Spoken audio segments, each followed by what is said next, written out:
Momma Live. I'm Cindy Orlachek-Jones. Today I've got a special guest for you. This is a caregiver who has lived and is living the experience of caregiving turned advocate. Welcome, please, Debbie Thomas. Thank you. Thank you for inviting me. We are so glad you're here. Okay, so Debbie, tell our viewers a little bit about your story, beginning with how far you lived from Mom and how old Mom was when you noticed something wasn't quite right. Well, I live about 20 miles from my mom, and she lived in a little town, and I would have to check on her quite often. She was probably about 85 years old, and I started noticing the changes in her as far as forgetfulness, and just not remembering certain things, and just some things that she was doing. I knew that we were kind of getting to the early stages of dementia. And so the doctor was treating her for that, and he agreed with me too. Okay, now, sorry. Okay. Debbie has you have medical background. I do. I'm a registered nurse. So this helps a whole lot, but many of us are not blessed with that. No, you're not. But did you notice it before the doctor did? I did. I knew, because I knew my mom, and I knew, how she was and the things that she should have been doing and not doing. So, yeah, I noticed it before the doctor. And then when I took her to the doctor, he basically diagnosed her with it. So, yes. Okay. So, even after the diagnosis, Mom's home alone, but she had a sister living right behind her. She did. She had some people that would kind of watch after her. Her sister lived behind her, and she would watch her.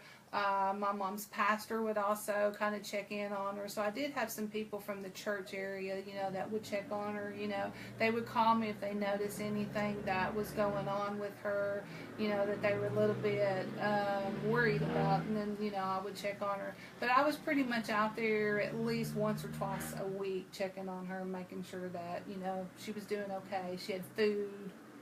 She was still driving at this point? She was still driving at this point. That was one of my real worries, We did talk to her about trying to give up her keys to her car, and that was a big fuss, and she was not giving that up. So that was a big worry. She would drive into town. She would get lost, not remember where she was going, sometimes not make it home, for a few hours and stuff like that. And she would know that happened because she told me that, It scared her? It did scare her, yeah, it did.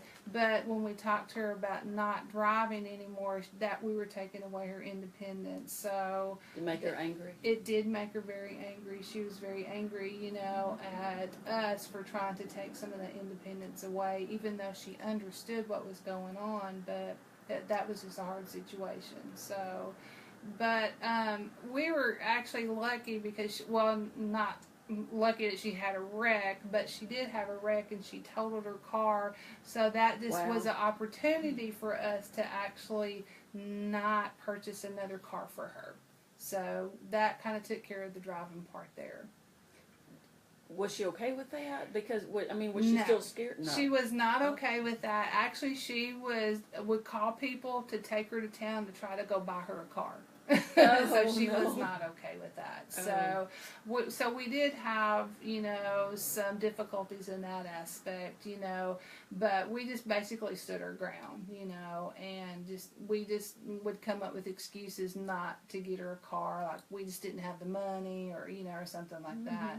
But she would go to neighbors and ask them to take her to town to go buy a car. Because she wanted that, How else was she doing, like with her own personal hygiene and food? Well, I started noticing the way she was cooking. She was, I walked in one day and she had burned something on the stove. She had basically put something on the stove and then went outside, forgot about it, and it was burning. She was kind of cooking some odd things, that we normally wouldn't cook, and stuff like that. Like what? Well, she would take like frozen French fries and put them in a pot and try to make potato soup, or she would put that makes a little sense. Well, potatoes in a pot. Maybe. It was just kind of odd, and so I would try to take food over there for her, and put in the refrigerator, and then I would notice that food was still left, so I knew she wasn't eating it, or she would let it spoil and then wouldn't let me throw it out. So, and I did that. I guess that's what our argument was a lot, is I would try to throw out the spoiled food, and she would get mad at me because she said it's not spoiled, you know. Well, maybe, you know, but the great generation, a lot of them grew up through the Depression. She or did. They experienced that fallout from I was that. wasting her food. Yes. Exactly. Yes. That was really hard, you know, and stuff like that. So that was deeply ingrained in her. That was deeply ingrained in her, and that was very hard for her to understand why I was doing what I was doing, you know, so. How about medicines? Was she was on some medicines probably because of the dementia? She was. She was on daily medicines. No, and we also I had home health for a while to come in and set up a medicine regime, you know, where she could, you know, take it, you know, like on Monday, Tuesdays, Wednesdays, and stuff like that. Like in a box? In a box, and she wouldn't even remember to do that because she didn't know what day it was, you know, or she thought she had already taken the medicine. So when I'd go over there and I'd still see 3 days worth that she hasn't taken medicine, I'd say, Mom, you need to take your medicine today. And she'd say, I've already taken it, just leave me alone, you know. So she'd be very defensive about that. You know, and so she wasn't taking her medicine correctly, and some of it was blood pressure and heart medicine. So we started having problems with that. Yeah. So the home health basically couldn't come in and monitor her anymore because she wasn't advancing in their teaching. So they basically discharged her. So I was kind of on my own with that. So and that was the most difficult part of it. At some point in there, you got some legal documents in place so that if Mom ever couldn't make her own decisions, yeah, my husband and I finally decided that it was time to get power of attorney. So that is exactly what we did, and that has really saved us a lot of disputes, you know, and stuff like that. But I got full power of attorney as far as medical, finance, and stuff like that, and that really did help. You know, help her make some decisions with Mom. Also, you know, with the bank, I got, you know, my name on her checking account and stuff like that. So she could not do her bills anymore. I had to do her bills. Had to pay her bills. I was paying, you know, monthly bills and everything like that. She could not do that anymore. And this was a woman at one time that could balance her checkbook to the penny. And she couldn't even write a check. She didn't even know how to sign her name on the check anymore. So she had really, really defaulted back. So, yeah. So she transitioned from home to a skilled care facility. Well, actually, she got sick. She had pneumonia, and she was in the facility, the hospital. So that was just a good time. The doctor and I decided it was time to actually place Mom in the nursing home. So what we did to transition her in is we put her in a rehab in that nursing home. The rehab was just for strengthening, you know, getting her medication back in line and stuff like that. And then she just transitioned right into the nursing home. So that was my opportunity to do that. So that's how I did that. Okay, so I wanted to talk about two aspects of that. Now you are her advocate. She is in a skilled facility. Tell me about what you did in coming to know the staff and attending meetings. What does that look like for you as an advocate? Well, at that point, you have to get to know your facility. So, before I made the decision what facility Mom was going, and I did my homework, and I did go to. There's like 4 in the town that we live in, and I visited every one of them. I looked at the nurses. I looked at the patients. I wanted to know if how they looked, if they were clean, if the place was clean, and that's kind of how I made my decision. I also talked to some nurses at the hospital since I do work at the hospital, and I asked them, and they basically told me what patients come to the hospital really, really sick, and what patients that come to the hospital is not so sick. So that from the facility, yeah. Because sometimes in a nursing home, your loved one will get sick, and they'll take them to the hospital and Basically, there was there was one facility that most of the patients come from. There was very, very sick, so I knew that was one facility I did not want to go to. So I'm just going to pursue that a little bit more so Yeah. that caregivers and advocates can know. Is that because the facility waits too long? They waited too long to send the loved one for care. Yes. Okay. So when they got to the hospital, it was basically it was too far gone. Yeah. So I took that in consideration. And then I also spoke with the physician. I wanted to know the physicians at the facilities, at the nursing home facilities, who was the directors. And that helps because they're the one taking care of your loved ones at the facility. Okay, so this is the actual doctor that actual goes doctor. into the nursing home to Checks, yes. to check them. Yes. So I wanted to know who was the directors there, so that's what I did. I'm going to ask, and we haven't Okay. talked about this, but do you know if they spend very much time with each resident? I did. Yeah, I did. I found that out that they come once a month and they come and see. They have a certain amount of patients that they do have to see, and they also bring their nurse with them and stuff. So they would come to the nursing home at least probably once a month for a couple of hours, and they would do a full assessment on each of their patients out there. And so that was a good relief for me that I knew that they were, seeing my mother and taking care of her. Okay, so you say they see each of their patients. Is each Their of the patient. residents not their patient? No, there's some residents out there that have the other physicians. That's their physicians that they actually go see at their office. But actually, my mom's physician was he was actually the director of the nursing home, and he went out there and he had what we call a load of patients, and he would go out there and see them once a month. So, but there was some other residents that are able to go to the doctor, and then there's some patients out there that are not able to make that journey to the doctor, so the doctor would come and see them. Okay, good. Okay, and now getting to know the staff. Tell me about Oh, well, your experience. Yeah, with my experience and as a nurse, I wanted to get to know who was taking care of my mom. That was real important for me to know that. So I went, quite often at different times of day and got to know the staff on, the day shift staff, wanted to know who they were, and just talk to them.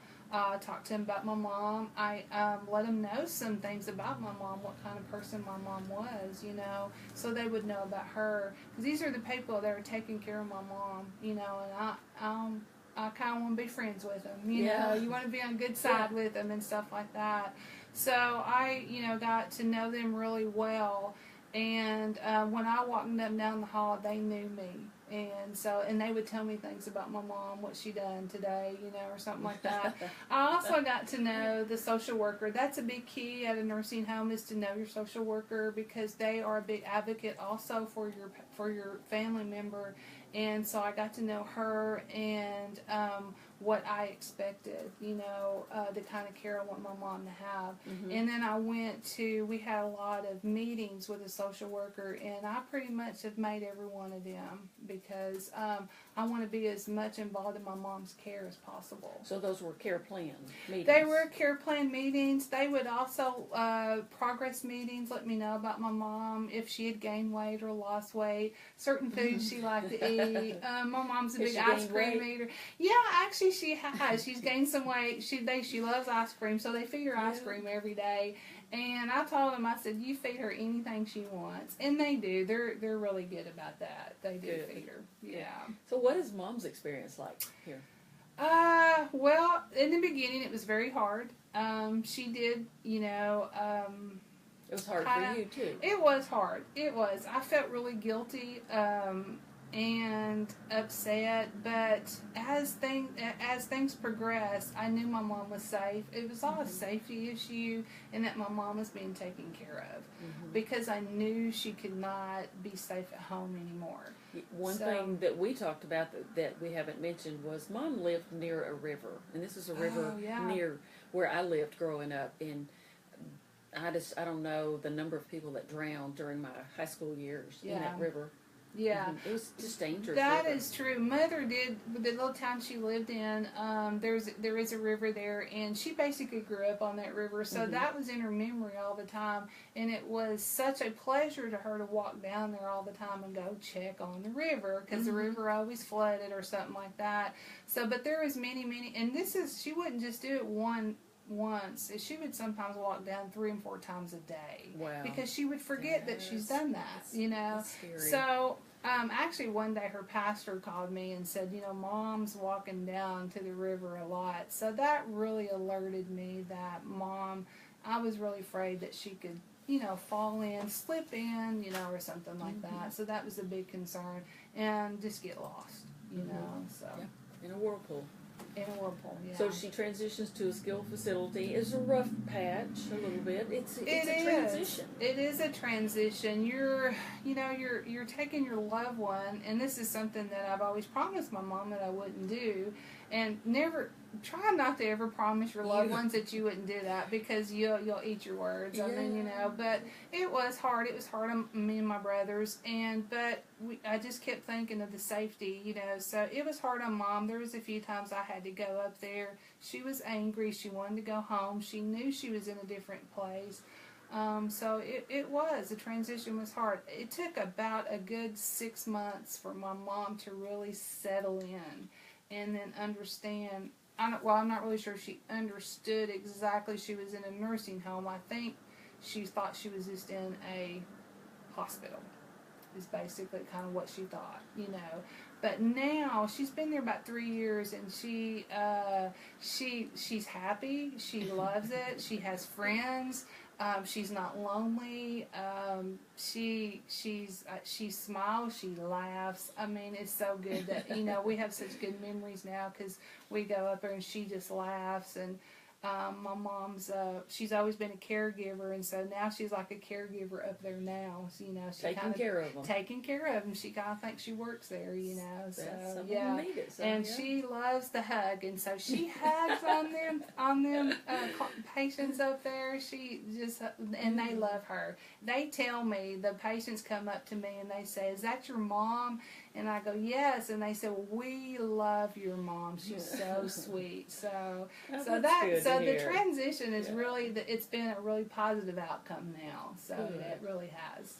She's doing good. She's doing good. She really is. She's being taken care of. The doctor comes up and sees her, and we very seldom have had to change any medicines, If she comes down with a cold or something, they're right on top of that, and they start treating her immediately. They've kept her out of the hospital, because they can do so many treatments there at the nursing home, and they've done that. Do they tell you about those? They do. They call me all the time. Any changes at all, anything that they do, or any changes in my mom, they call me and let me know and notify me of everything. If she's fallen, if she's, there was actually 1 week she didn't want to take a bath the whole week, because of that dementia. She thought she had taken one, and so there was a 1 week that she would not take a bath or change clothes. And so they called me about that, and so I went up there, and I had to go up there, and, we took care of it, but, they still take good care of her, that's what I'm saying. So she's transitioned well. Now she still asks me to go home once in a while, she wants to go home, and stuff like that, but that's just part of that. Well, I've learned not to argue with her. You don't argue with a dementia patient, and so I just kind of go along with her, and, and tell her that I don't have the right car to take her home today or something like that, and that we can, I'll come back the next day and we can take her home, and she's satisfied with that, so she forgets in just a little bit. There are a number of things that Debbie has shared with us today. I want you to give them one piece of advice of when to transition, when to know it's time to transition someone to a skilled facility.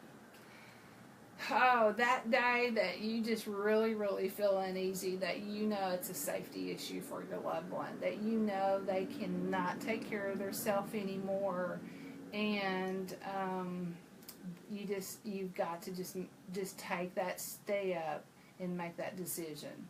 And whether it's you by yourself or you have siblings, but if you do have siblings, you have to have their support in making that decision. Everyone has to be on the same page when they do that. But when your gut instinct knows that your loved one needs more care than you can give, that's when you need to take that big step. Right. Yeah. Well, thank you for sharing all these worlds so of welcome. wisdom. Thank you. Appreciate it. Yes. Sounds like Mom is doing great. She is. Debbie's doing a great job as an advocate. I hope you all learned something from this today. Please share this video with anybody that you know that is close to transitioning a loved one into a facility or is about to become an advocate, because it's a job. It is a job. It's a really big job. Please share this, and thank you for being a caregiver for your loved one. You're making a huge difference in their life.